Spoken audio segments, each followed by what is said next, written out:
বড় মাঠ আমাদের তো শ্রাবণ পরিক্রমা চলছে, আমরা সবাই খুব সুন্দর মিলেমিশে ঠাকুর এটাই চেয়েছিলেন।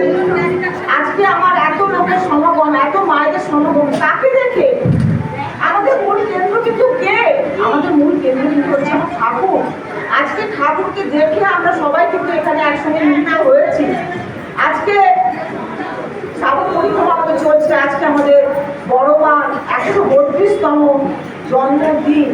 আজকে এই জন্মদিন পালন করতে পেরে আমরা সত্যি আমাদের খুব আনন্দ হচ্ছে।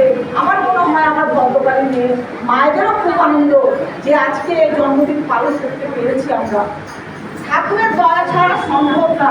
আজকে ঠাকুরের দয়া, ঠাকুরের লীলা চলছে বলেই আমরা আজকে এখনো পর্যন্ত, আজকে প্রায় 13-14 বছর হয়ে গেল আমরা এই ভদ্রকালী কেন্দ্র। আসলে বলেছেন কোনো মন্দির করার দরকার নেই, যদি কেউ মন্দির করতে বলে আপনি তাদেরকে বলবেন মন্দির তৈরি করুন আর ঘরটাকে মন্দির করুন। আপনি এই কথাটাই বলবেন যদি কেউ মন্দির করতে বলে। মন্দির করার কোনো প্রয়োজন। আমি বললাম দাদা আপনি তো আমাকে মন্দির করতে বলেননি, আপনি বলেছেন সৎসঙ্গ, দীক্ষা, ইষ্টভীতি। তা আমরা এর উপরে দাঁড়িয়ে কাজ করে যাচ্ছি। বলছে বাহ খুব ভালো, এইভাবে কাজ করে যান।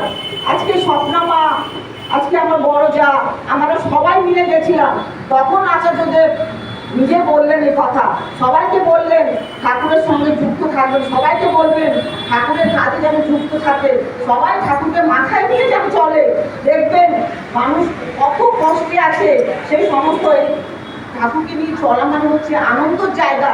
এই সৎসঙ্গ, মাতৃ সম্মেলন এগুলো হচ্ছে আমাদের আনন্দ জায়গা। এই যে আজকে বড়মার জন্মদিন পালন করছি আমরা, আমাদের সত্যি আনন্দ হচ্ছে না?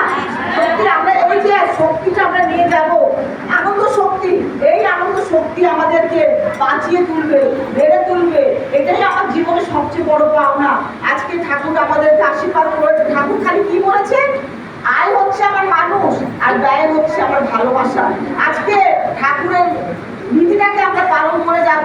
আমরা খালি মানুষকে আয় করবো, ঠাকুরের কাছে আনবো, যাতে মানুষ বেঁচে উঠতে পারে, বেড়ে উঠতে পারে, আনন্দে যেন জীবন কাটায়।